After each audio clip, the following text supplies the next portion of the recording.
for the presentation of the colors.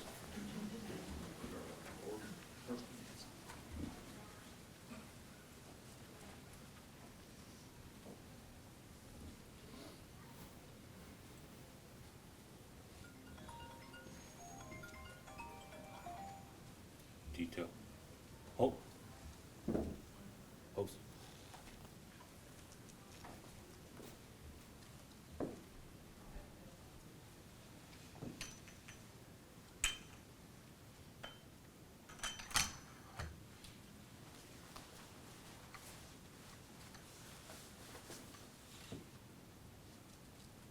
Use that. Hold.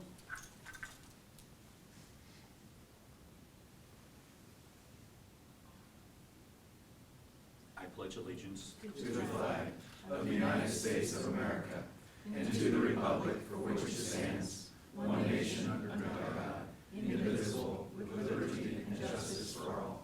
Order. Hold. Post.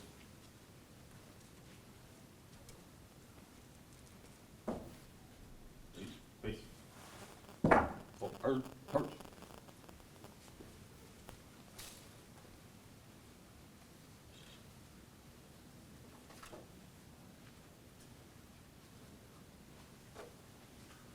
and please be seated. Next, I'd like to welcome Alex Gilpin. He'll be doing the invocation this morning, and he is from Revive Church. So, Alex, thank you. Would you join me in prayer? God, we come before you, and we are grateful for this opportunity to recognize those who serve our community, and there are so many across Independence in this area that have that heart. And so we give this meeting to you, and we admit that you are in control, and we ask for your blessing. We ask these things in your name. Amen.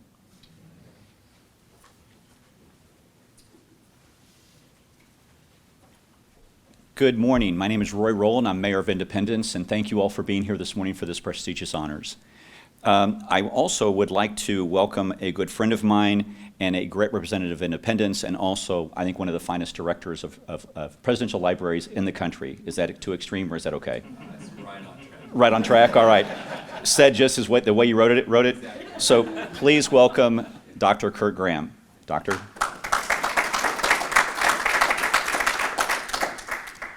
Reminded of our good friend Senator Simpson, who was here, and somebody gushed in introducing him. He said, you know, of all the introductions I've ever had, that was certainly the most recent, and I feel very, very similar. That's very good. Listen, one of the real highlights of my job and my position here is to get to welcome people to the Truman Library. It is an unparalleled institution in my estimation. There are only a handful of these across the country, and we just happen to have the best one right here in Independence, Missouri, and it's a great opportunity for us, and I'm always pleased to welcome people here. I'm especially proud of the fact that the City of Independence chooses to use the library as the backdrop to give this prestigious Truman Public Service Award. Truman, more than almost anyone in our civic life, was fully invested in public service.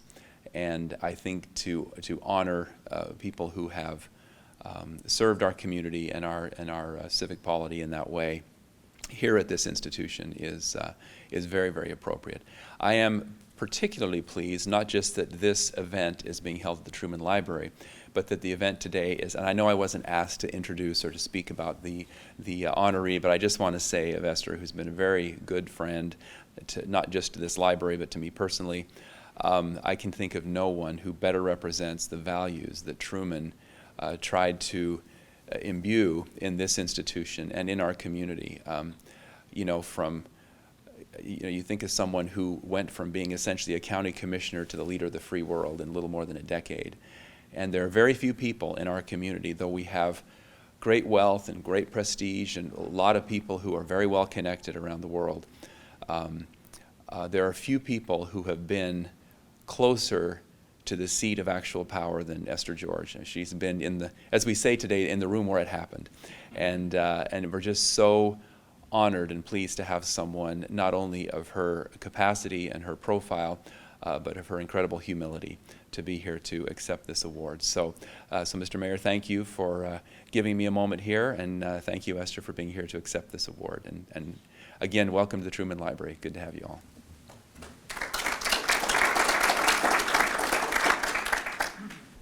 Thank you, Dr. Graham. Please forgive my gushing. So, next up is Mr. Zachary Walker. He's our city manager, and he is a maestro with numbers. Over the weekend, we had a great experience of you using numbers very effectively, and you surprised me how you remember those. So, great job. But if you would be willing to come forward and welcome folks to the City of Independence, I'd be grateful. Thank you, sir. Thank you, Mayor. Good thing the mayor hasn't seen my college transcripts. Got past that. All right. Well, ladies and gentlemen, distinguished guests and honorees, as the mayor said, I am Zach Walker, the city manager, and it is an absolute privilege and honor to stand before you today to welcome you to the 2023 Harry S. Truman Public Service Award presentation, right here in the historic city of Independence. This event is a celebration of the exceptional dedication and commitment to public service, a value that was deeply cherished by the namesake of this award, President Harry Truman. As we stand here in the city that holds such historical significance to President Truman and his legacy, it is only fitting that we come together to celebrate the legacy of a man who dedicated his life to public service and to honor those who continue to carry that torch forward. President Truman once said, "Public service is a noble calling, and we need men and women who see it as an honorable calling." Today, we gather to recognize two individuals who have not just seen public service as an honorable calling, but have exemplified it in every aspect of their lives. It is through their unwavering dedication, tireless work, and genuine compassion that they have made a lasting impact on our community, our nation, and our world. As we bestow this prestigious honor upon the remarkable Esther George and the late, great Molly Clemens, we not only honor their accomplishments, but also the enduring spirit of public service displayed by past recipients. In a time when the world faces numerous challenges, their commitment serves as an inspiration to us all. Their work is a testament to the power of collective action and the profound impact that individuals can have when they devote themselves to the service of others. Their achievements inspire us to strive for excellence in our own pursuits, and their unwavering dedication to the principles of public service serve as a guiding light for future generations. Let us now proceed with the presentation of awards, and may this event serve as a reminder of the power of public service to change lives, uplift communities, inspire us all to follow in the footsteps of those who have made such a positive impact. Thank you.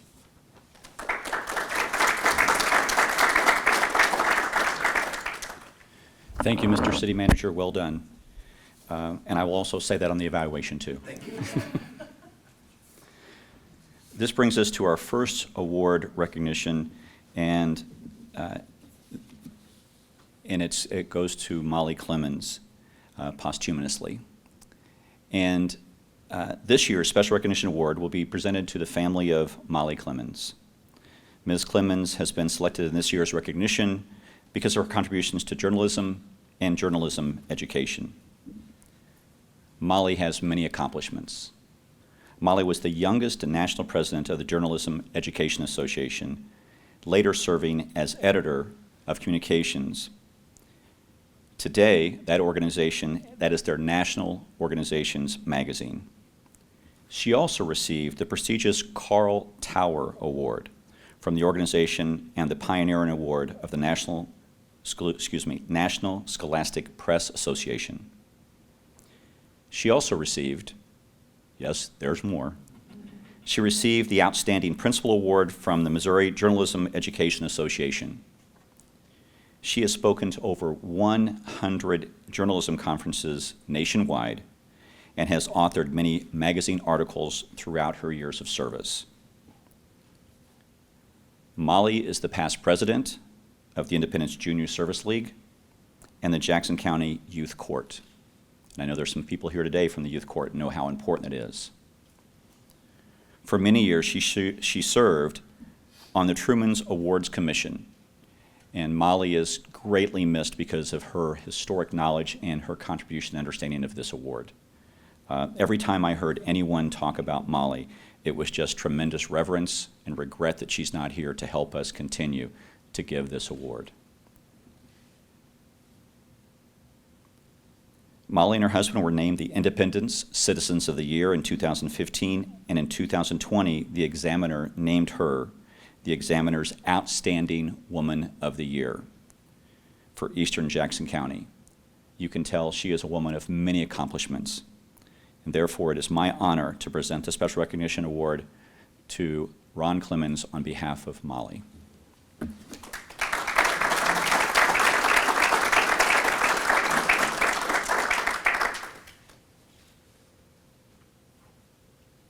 On behalf of the City of Independence, I present you this plaque in your wife's honor. You're quite welcome. I see a lot of people I know, especially 3 former students back there, Edgy Judy and Katie and Doug McCowan. It brings back some memories of when the former mayor, Eileen Weir, called us to her office. We had no idea. We had to wait a week before we went. We had no idea why we were going. So we went in and she said, I'm naming you Citizens of the Year. And do you know what I said? My students can understand that. Why? The husbands will understand this. I got chastised when I got into the car. I said, well, didn't you think so? And she said, yes, but you don't ever say that. And then when she was nominated as a woman of distinction, it was during the pandemic. And we were co-directors at Music Arts Institute, and I'm still director. And Saturday, the Molly Clemens multi-purpose room will be dedicated in her memory. But anyway, she was in her office and I was in mine, so I went across the hall to her office, and I wanted to see her name recognized as any husband would. And after she was recognized and all the women were recognized before they named the Woman of the Year, I said, well, I've got a lot of work to do. I'll go on back to the office. Because neither one of us thought she would get that. We had no idea. She had no speech prepared. She had nothing prepared. She said, well, you really need to stay. You know all these ladies. And we'd pick maybe 3 who might get it. And we were wondering which 3. And so I said I would stay. And then her picture came up on the screen. And she was absolutely, people said the look on her face who saw it was just one of shock. She had no idea. We just never feel that we have never felt that we deserve these type of honors. Anyway, I heard her give her speech off the cuff, and she talked about how her parents had instilled community service to them. And I remember her sister and husband, who lived in Denver, every December flew to Washington, D.C. to put wreaths on at the Arlington National Cemetery. It didn't make any difference what the weather was, they were there. Her father was in World War II, and he was older when he went into the service, and her mother and he decided not to get married until he came back from the service, so she had much older parents. But he came back with a Purple Heart and other awards, which we have on our wall in our home in a, what do you call those, shadow box. She has that displayed. She was very proud of it. She was a transfer from Illinois to Independence, fell in love with Independence. This is where she wanted to stay. She said, when I die, I want to be buried. I want to be buried in Mount Washington Cemetery because of its historical significance. But I thought I'd be first. She was so much younger than I am.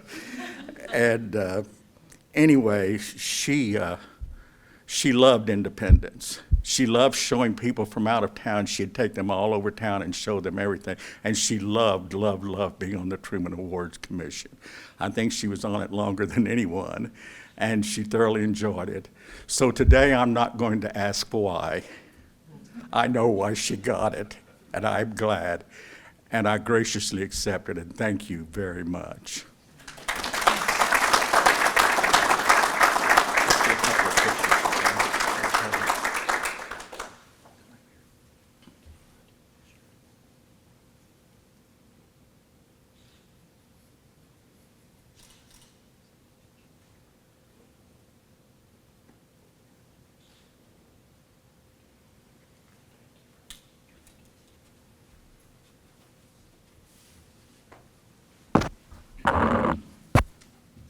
Ron, you did a great job there remembering your wife and the accomplishments that she's had. So, well done.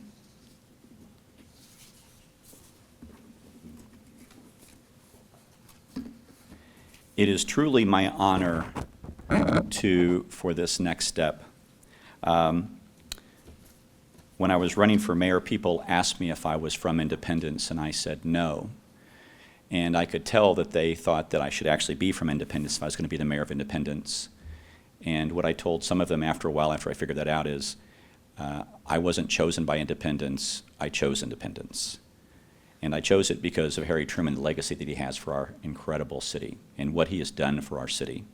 And so it's truly my honor to be here today to bestow this honor. Since 1974, the City of Independence has honored the legacy of President Truman with the Harry S. Truman Public Service Award. The honorees possess the qualities that made President Truman who he was: a man of dedication, industry, ability, honesty, and integrity. One of the words that we forgot on this is grit. I think that explains Harry Truman, is the power of grit. Over the years, we've been honored and we've welcomed many outstanding Americans, including President Jimmy Carter, President Gerald Ford, President Bill Clinton, Senators Bob Dole, Jack Danforth, John McCain, Claire McCaskill, and Pat Leahy, as well as patriotic women, Coretta Scott King. Just to say that name has power, doesn't it? Margaret Truman Daniels, Mother Clara Hale, and Mary Jean Eisenhower, and University of California President and former Homeland Security Secretary Janet Napolitano.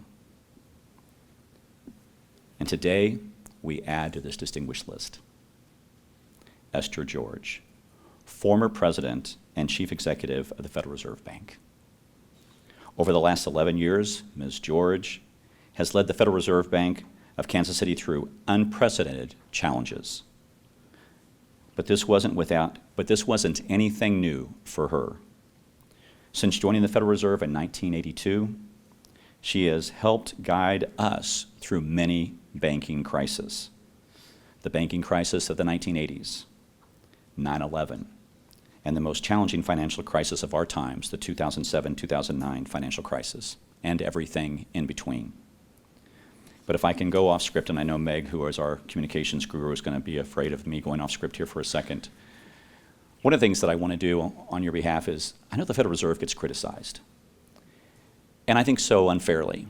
And I remember one time, and I know Representative Crossley is here today, and I know you stand on the floor of the House and you'll hear people criticize the Federal Reserve.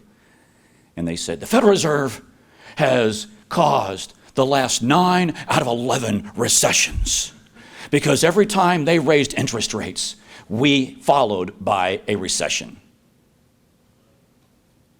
What they didn't say, and the reason the Federal Reserve is here, is the Federal Reserve made that crisis much less. They're a shock absorber in tremendous challenges. And I know it's very difficult when you had to face the challenge of raising interest rates or lowering them, or what was the right choice. That always weighed on your mind incredibly is a heavy decision. And you had to get with everyone in that room to do that, and I just think that was extraordinary. And so thank you for your service. And I know it's so difficult as a public servant. You can't defend the Federal Reserve in your position, and you have to face the criticism, but I'm here today to defend the Federal Reserve and your work because it's so important for our society and for our country. And really the Federal Reserve has really led to the enormous wealth and prosperity that our country has, and you've helped contribute to that. And that's why, one of the reasons that we're honoring you today, so thank you for your service. Was that a pretty good defense of the Federal Reserve? But in Ms. George's farewell address, she has noticed incredible changes over her time in the Federal Reserve, transitioning from, and I love this comment, truckloads of checks. I just can't imagine the truckloads of checks coming into the Federal Reserve, and then moving to electronic payments in a much faster and more efficient system. but she also noted the challenges that technology possesses for all of us. In her farewell remarks, she said, "While the pandemic made it very clear that technology can bring us together in ways that were once unimaginable, it also has reaffirmed to me and many others the true value of getting out from behind the screen and talking to each other person to person. The experience confirmed for me," she said, "something that I've experienced throughout her career, that the Federal Reserve System, along with the affiliated branch offices, are as important today in understanding our economy and serving our nation as they have ever been in the history of this country.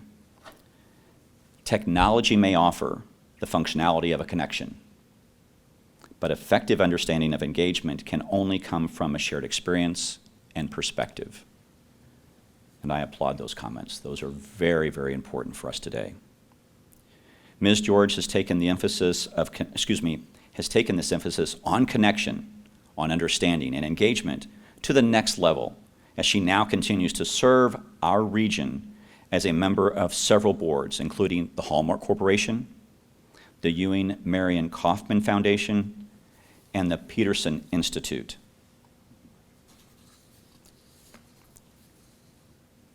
And you're also on the board for the 2026 World Cup Committee. So thank you for that, and that is very important for our region. So thank you for your participation in that. Ms. George continues to focus on connection, on education policy, and moving our country forward as part of why this, and those are the reasons this committee selected her. However, though, Ms. George, if I can also go off script just for a second, you have an employee here that worked with you for 30 years. Elmer's here, right? And we were talking just beforehand, and I said, "What is your favorite story of Miss George?" And he immediately said, he said, "I wished I had the picture." He said, "Had I known, I would have brought the picture, but it was for the two of you working for Habitat of Humanity and helping put up a house." That is true leadership, and thank you for that story, Elmer. I appreciate that. So this committee selected you for this honor. Please join me in welcoming the 49th Harry S. Truman Public Service Honoree, Esther George.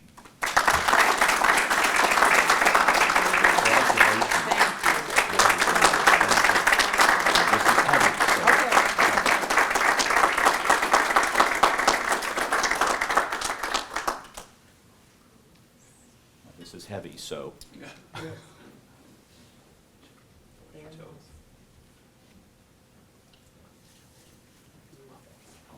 Okay. Thank you.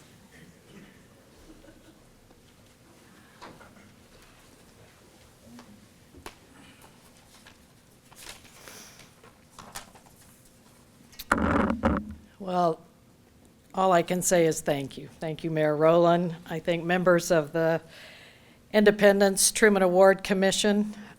This is, I think, an understatement to say a humbling experience to receive this award. I want to thank Kurt to be in your place here.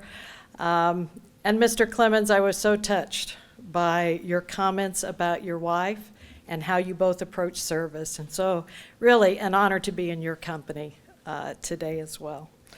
So I would just say, I'm not unusual in this sense. I'm, of course, among the many who admire President Truman, admire his legacy.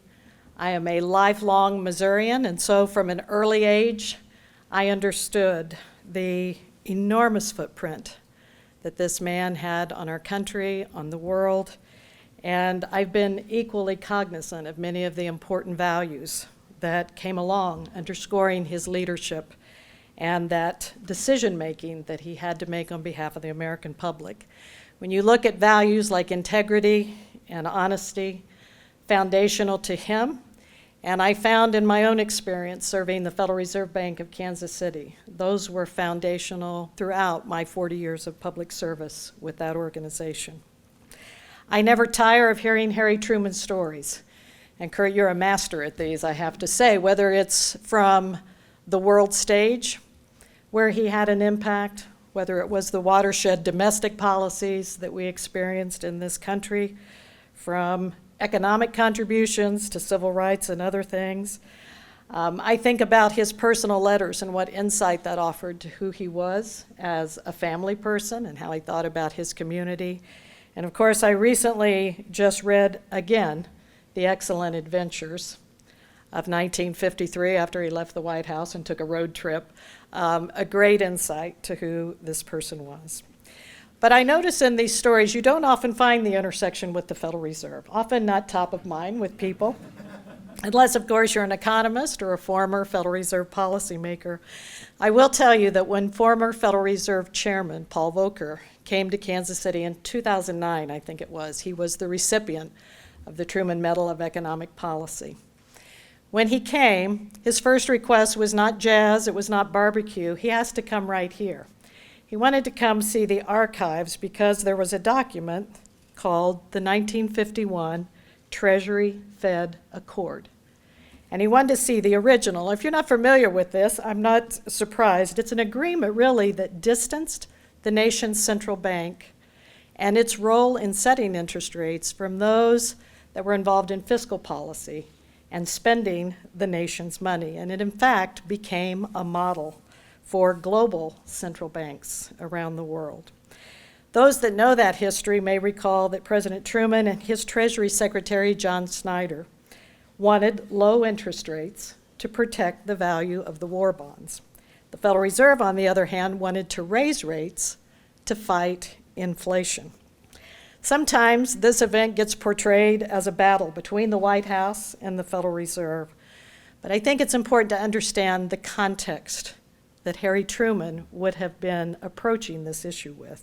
Because the Fed that we know today and the way this institution conducts its business was not at all how it operated at its founding. In fact, when the Fed opened its doors in 1914, you might have looked at it and thought it was simply an arm of the United States Treasury. And that was because the Treasury Secretary sat on the board of the Federal Reserve and was very much a part of the government's war financing, to the point that each of the 12 regional Fed banks, and that was true of the Kansas City Fed right here, we actively marketed the Liberty Loan war bonds to the public and to banks. In fact, if you go to the Kansas City Fed today, you will see many of those war posters hanging on our wall there. So the first step in really trying to separate the Fed from the Treasury didn't come until after the Great Depression. There was the Banking Act of 1935, and at that point, the Treasury Secretary got kicked off the board of the Federal Reserve, but in practice, monetary policy still remained favorable to whatever the Treasury's financing needs were. And that was particularly true during World War II and the years that followed. So you can see by the time that 1951 came around, this push for policy independence in 1951 was a pretty radical departure from how this institution had operated. It had been very close as a partner to the administration. And in that context, it seems really unlikely to me that an accord like this between the central bank and the U.S. Treasury could have gotten very far, much less have been achieved without Truman's tacit support and understanding of why this would be important. In fact, absent this particular step to create this accord, some of the most important decisions that we have seen on monetary policy, and I would again reference Paul Volcker's fight to contain inflation in the 1980s, would not likely have been possible. Truman may have been tense about losing some of that connection to the Fed. It did not help him, I think, financially in some respects. But I take it that Truman didn't hold a grudge either. And I say that because after he left the White House in 1953, and before his office in Independence was ready to go, he worked out of an office on the 11th floor of the old Federal Reserve Bank of Kansas City in downtown. Years later, I too worked out of that same building at 925 Grand Boulevard. And some of the bank's retired employees shared with us some of their memories of working with Harry, as he insisted they call him. Sometimes, rather than heading down to the Hotel Muehlbach or some other place downtown for lunch, he would come to the employee cafeteria there at the bank. And as you can imagine, Fed economists would flock to his table, wanting to talk about some of the issues that happened during his time, whether world events or economic issues. But we also heard from these former employees that the president was just as comfortable having more personal conversations or talking about his family with them. And I want to share one of my favorite stories. It's one that I think typifies the former president that our employees knew. And this is a story told by a woman named Virginia Sutton, who worked in our audit department. Years later, Virginia would light up by telling this story about how Harry, as she called him, had helped her with a furniture audit. He turned over the office chairs to check the inventory numbers that were marked underneath, while she compared those numbers against the bank's inventory list. And I think it is an example, as memories like that make clear, that Harry Truman was a regular person who served the public in an extraordinary way. He was not motivated by polls or the next election. And surely all of us, but particularly those of us who work on the public's behalf, would be wise to follow those principles of dedication, industry, ability, honesty, and integrity. And Mr. Mayor, I loved adding grit to that list as well. The legacy that we continue to honor today was built upon a commitment to service and his courage of leadership. And I have no doubt that we would do quite well to emulate that kind of leadership today. Thank you very much.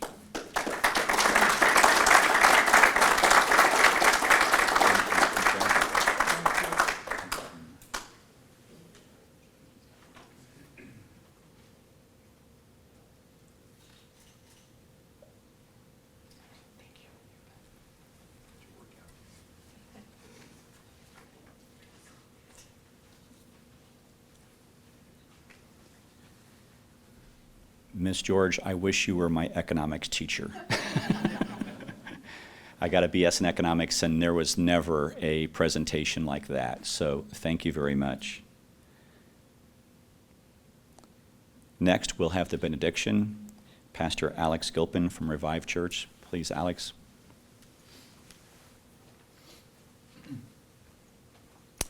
What a wonderful event.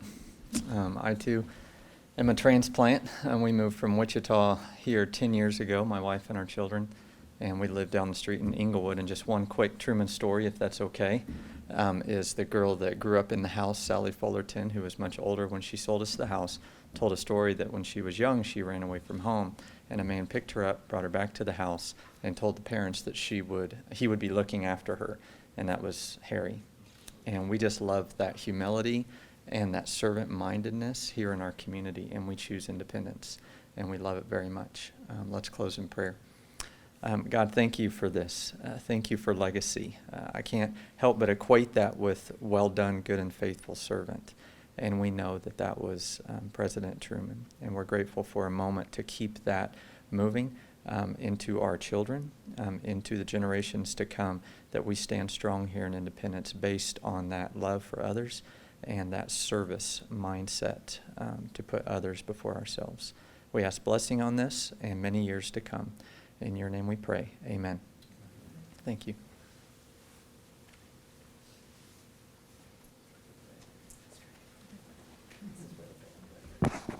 And that will conclude our presentation, but please stand for the colors. Thank you.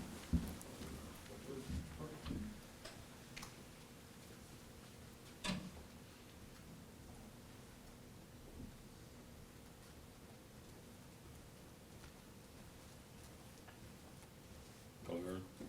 Hope. Post.